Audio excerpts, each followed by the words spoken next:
let's take a look at another Saurozoic Warriors figure because I love dinosaurs and I love action figures, and voila.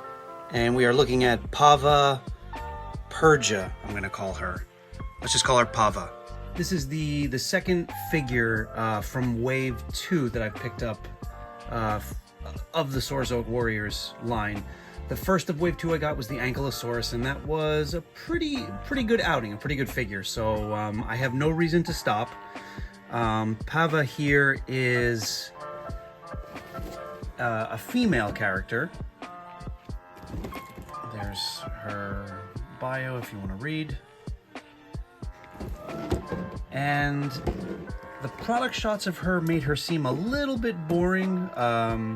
When I was perusing the figures that I wanted to pre-order, I had pre-ordered her and canceled it, and then once they were in stock, I, impulsively picked her up. And through the window, she's actually, I think, going to be a little bit nicer of a figure than I initially had thought. So let's get her out of the box and see if I'm correct.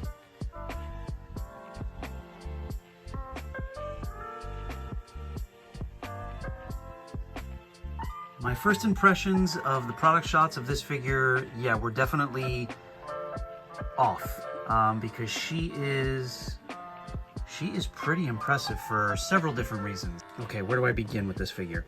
So, first off, the tail, her tail, which is sort of a rigid plastic, but what's cool about it, it does rotate on her, but what's cool about it is that it does sort of position, you can use it almost to prop her up, so her legs are kind of floating, so she looks like she's hovering right off the ground, which I think is kind of a cool little effect.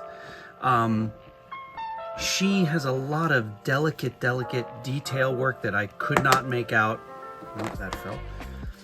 Let's take these off right now, actually. Detail work that I could not make out in the product shots of her. Like the texturing on her pants is really cool.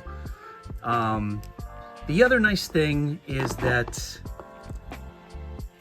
this is a completely new and original figure from this line. There have already been a lot of retools and reuses of molds for figures, which every line is guilty of, so I'm not like knocking that as like this egregious sin that toy makers are guilty of, but it is nice that she is completely original. She's very posable.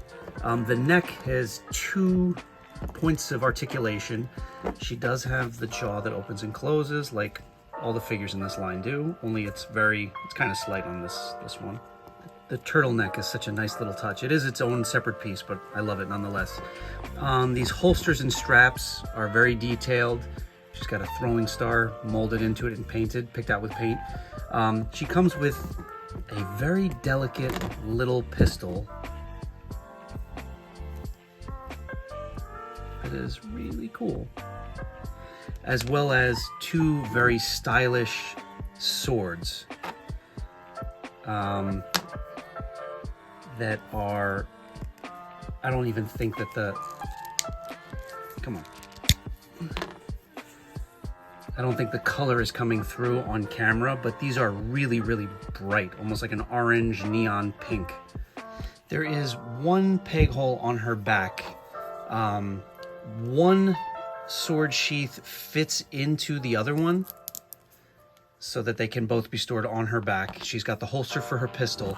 Also, one other quick note. I'm noticing now that in order for her feet to be flat on the floor, this thing almost has to be turned. You kind of need this tail piece to stand her. She can't really stand just on her own 2 feet. She's kind of tiptoeing, which I don't really care about it, but I just figured I'd clarify that. Her eyes are a little wonky, but that is really the only criticism I can make of this figure. I say this whenever I'm doing a post on the Saurozoic Warriors toy line, but one of the biggest standout aspects of this line are the color choices. Almost every figure they put out is so striking with colors that when they're combined on figures, they almost have like vibrating edges. They are like electric, all these figures. And just the color choices make it such a beautiful line when you have a few of these figures together on the shelf, which I'm gonna have to show right now. And they speak for themselves as far as how they display. Here's Pava alongside the first 3 other Saurozoic Warriors figures I could pick up off the shelf easily.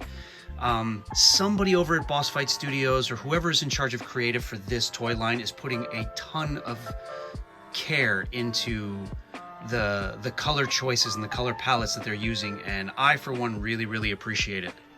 I only collect, I think, 2 new lines that are not in some way derivative of something I grew up with. The Legends of Dragonor and Saurozoic Warriors, and I absolutely have no intentions of stopping collecting these guys because of just how well they display, how eye-catching they are. They're campy and exaggerated, and also like there's a lot of care put into them. There's a lot of art here. And that is just a quick look at Pava Pergia, my newest pickup for Saurozoic Warriors.